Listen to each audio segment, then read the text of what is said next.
North Korean leader Kim Jong Un's summits with the presidents of South Korea and the United States have not changed his country's abysmal human rights record, the UN. Independent investigator on human rights in the isolated Asian nation said Tuesday.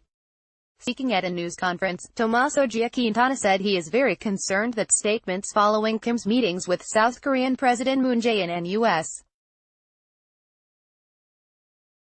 President Donald Trump made no mention of human rights in North Korea. He pointed to reports of systematic, widespread abuses of human rights and a UN Commission of Inquiry's findings in 2014 that possible crimes against humanity have been committed in North Korea. The human rights situation at the moment, has not changed, Quintana said. Quintana said dealing with North Korea's nuclear arsenal is extremely important for humanity, and he strongly supported rapprochement between the two Koreas in talks with the U.S. that have decreased tensions and improved prospects for peace. But he stressed that North Korea's human rights record must not be ignored. Quintana recalled that in his previous job as UN investigator in Myanmar, he raised alarm about crimes against humanity being committed by the military during that country's political transition in 2012, but his concerns were put aside. And now we see the consequences, he said, alluding to findings of military abuses against Myanmar's Rohingya Muslim minority. He said he isn't saying the situation in North Korea is the same, but we should undermine the principle of human rights because sooner or later it will come back. As the process of rapprochement and talks are moving so fast, we the human rights people, we also need to move fast and bring proposals, different proposals, Quintana said. He said one of his proposals is to ask the new UN Human Rights Chief, Michelle Bachelet, to initiate a process of engagement with North Korea.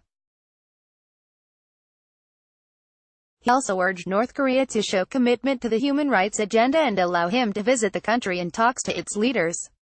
Quintana, a human rights lawyer from Argentina appointed by the Geneva-based Human Rights Council, was in New York to present his latest findings to the UN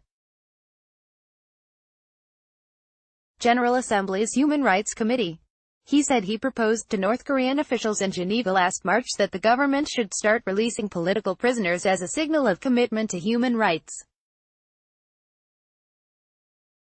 We saw in the media there was an amnesty by the leadership and some prisoners were released, Quintana said.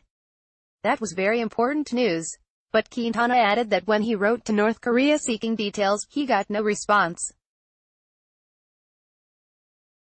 He said in response to a question that the Trump administration has told him it supports his work and backs a General Assembly resolution condemning North Korea's human rights situation. On Monday, North Korea's official KCNA news agency accused some dishonest forces including Japan of working hard to cook up a politicized resolution on human rights. It called the annual resolution the result of a conspiratorial and criminal scenario of the hostile forces to defame North Korea. KCNA said Western countries should not be held up as the human rights standard of the world, saying that misanthropy and abnormal way of life are rampant in the West.